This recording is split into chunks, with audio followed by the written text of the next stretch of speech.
وبركاته. ازيكم يا حبايبي؟ عاملين ايه؟ يا رب تكونوا بخير. النهارده بقى باذن الله سلسله رمضان، زي ما شفنا الفوانيس الصغيره اللي معانا ودوت فرن الكنافه اللي انا كنت عاملاه قبل كده، وبحط لكم اللينك ان شاء الله في صندوق الوصف. وده الفانوس اللي انا كنت عاملاه قبل كده برضو، لو حابين تعرفوا برضو بيتعمل ازاي ادخلوا على الفيديو. والنهارده ان شاء الله هنبتدي نعمل فانوس برضو بازازه الحاجه الساقعه اهي. انا معايا مقص طبعا، هبتدي اقص من اول هنا لحد هنا. انا قصيتها عشان اسعف معاكم في الفيديو، وهبتدي اقص دايرتين عشان نحطهم ليهم. انا قصيتهم برضه اهم وكسيتهم من الظهر اهوت بالشكل ده. هبتدي ان احنا هنكمل بقى بقية الفانوس عشان الفيديو مش يطول معانا. هبتدي دلوقتي الزق الازازة، هلزق القاعدة من هنا.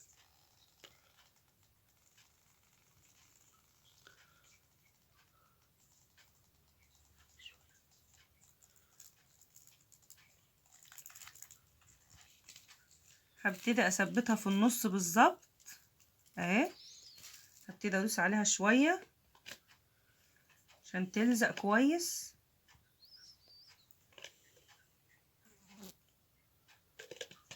بالشكل ده.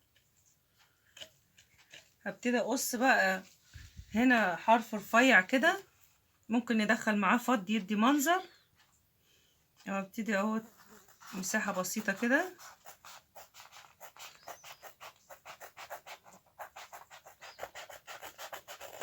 بالشكل ده. هبتدي اثبتها عليها. طبعا هو في لزق اهو، بس انا ايه اهو بالشكل ده هثبت كده من اول القاعدة وهلف كده على الفانوس. هيديله صلابة ويديله شكل حلو كمان في نفس الوقت. ما شاء الله اللزق قوي اهو.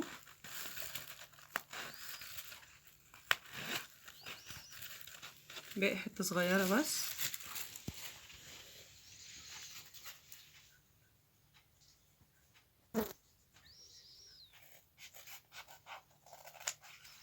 بالشكل ده. كبيرة دي.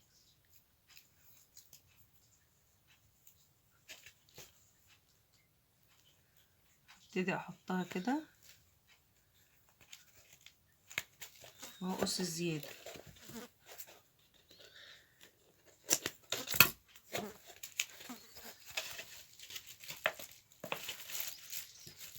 هبتدي بقى اعمل شمعة للفانوس.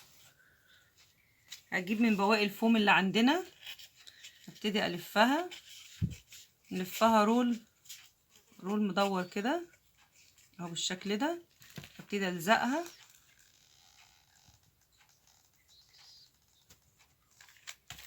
بالشكل ده، بس شويه عشان تبقى الشمعة كبيرة سنة شوية كده بالشكل ده. هو هتبتدي زي ما احنا شايفين كده نقصتها. هبتدي بنفس القطعة اللي انا شلتها، هبتدي اعمل لها قطعة مدورة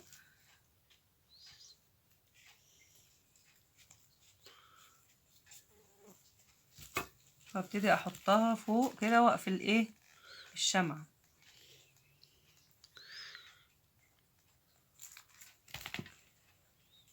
اي زيادات بقى بنسويها بس بعد ما بنقفلها. اهو نقصها قص عشوائي اهو بالشكل ده. اشيل اي زيادات هتطلع مظبوطه.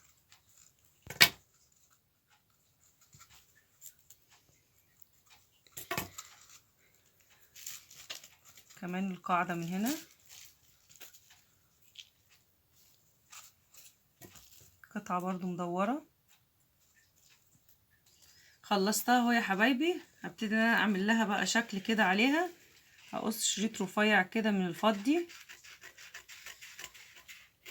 بالشكل هبتدي ازين الشمعة.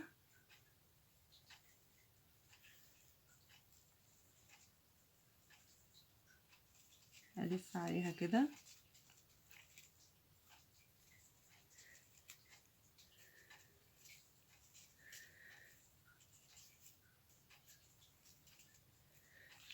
واقص الزيادة بقى.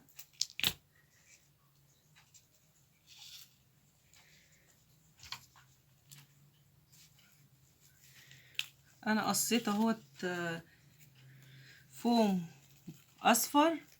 اعمله بقى ايه دي الاضاءة بتاعت ايه الشمعة.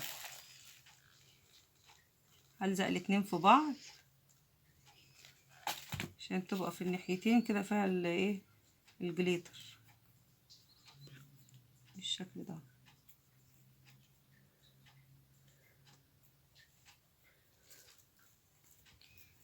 هلزقها بقى هنا في الشمعة اللي احنا عملناها.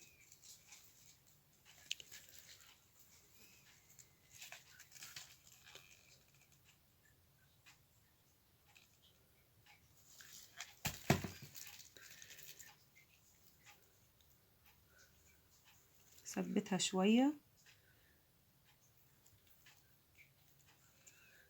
شكلها بقى جميل. ايوه شكلها جميل. انت بص برضو الشمعة واتعملت وبقى شكلها جميل، ما تشوفوا بقى الفانوس في الاخر يبقى شكله ازاي. ان شاء الله يبقى جميل. هنثبتها بقى دلوقتي كده. ثبتها دلوقتي في القاعدة بتاعة الفانوس.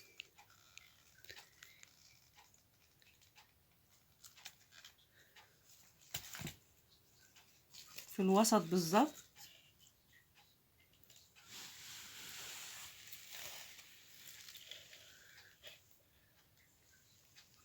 ثبتيها شوية بالشكل ده. انا حابة بقى ان انا اديله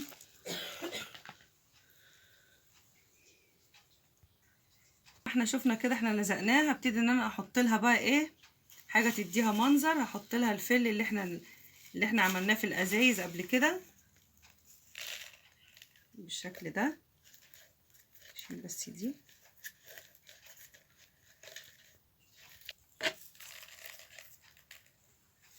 زي ما احنا شايفين كده يا حبايبي. هبتدي ان انا بقى ايه اقفل خلصت يا جماعة كله ولفيت الحرف من هنا اهوت بالفوم الفضي. وهنا برضو هبتدي ان انا احط شمع بقى هنا علشان ايه ان انا اقفل بقى ايه على الفانوس. كده احنا خلصناه. يعني احنا كده مش هنحط حاجة جوه الفانوس تاني. نحط شمع بقى ونبتدي نلزقه.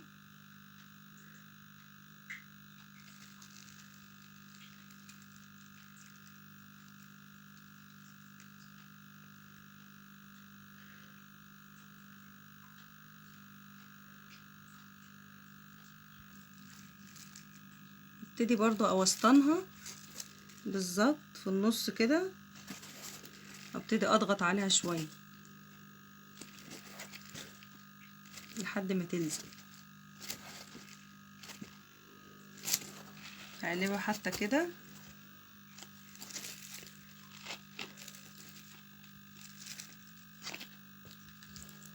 ابتدي احط شمع بقى كده تثبيت برضو.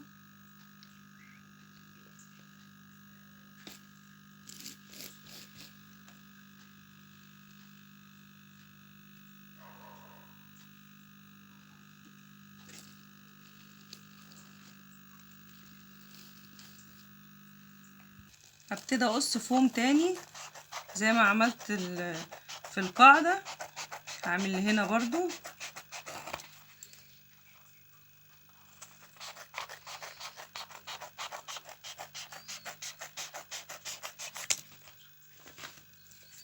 هبتدي الزقه برضو للقاعدة زي ما عملت القاعدة. وهداري على كل اللزق بقى اللي احنا حطيناه ده.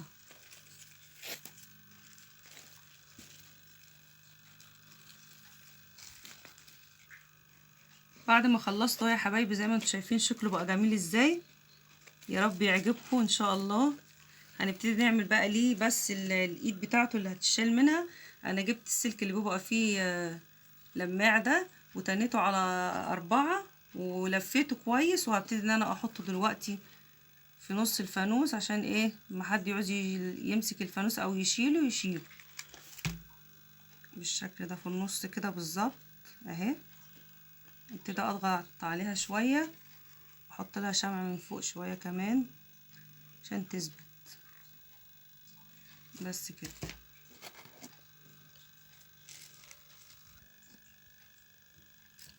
حطيت ليها استرس كده تدي منظر وتداري على الشمع كمان.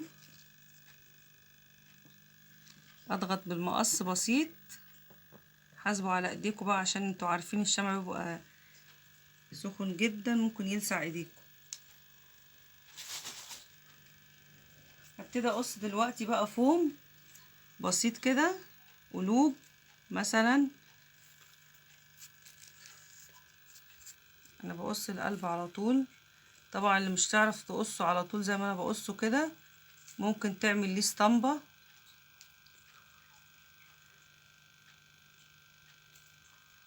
اهو. ابتدي الزقه على الفانوس بالشكل ده. هبتدي اعمل شكل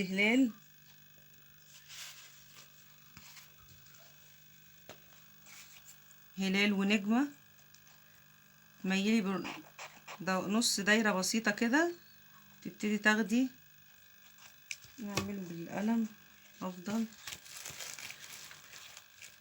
اهو. هي ديت عايزة القلم. بعد ما خلصت يا حبايبي تزيين الفانوس زي ما انتم شايفين بقى شكله جميل ازاي، يا رب يعجبكم ان شاء الله. انا هحط بقى من الفوم الصغير ده برضو هنا هيديله منظر.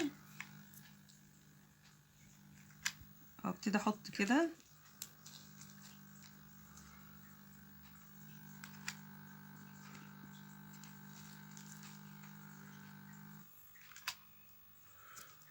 ان شاء الله الفيديو يعجبكم. لو عجبكم الفيديو بقى مش تنسوا تعملوا لايك للفيديو، تعملوا شير عشان الكل يستفاد ان شاء الله. لو حد عايز يعمل لاولاده يعمل لهم فوانيس من الحلوه اللي احنا عملناها ديت ومش مكلفه كمان ان شاء الله يا حبايبي يعجبكم.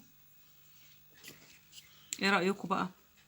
عايزه اعرف رايكم في التعليقات، يا رب تقولوا لي ايه رايكم في الفانوس بتاعنا، وهكتب لكم لينك الفانوس اللي انا عاملاه قبل كده في صندوق الوصف. وريهم الفانوس الصغنن اللي انت عملتيه بالفوم ده اللي هو في جنب ده. ماشي. والفوانيس الصغيره بتاعتنا اللي احنا عاملينها قبل كده معانا اهي. فين الفانوس اللي انت عايزاه نوريه لهم؟ انا وريته لهم اهو. احنا عملنا هلال وعملنا قلب وعملنا فانوس ودايره ونجمه تاني هنا وورده. ان شاء الله يعجبكم الفانوس يا حبايبي. كل سنه وانتم طيبين من سلسله فوانيس رمضان. والسلام عليكم ورحمه الله وبركاته.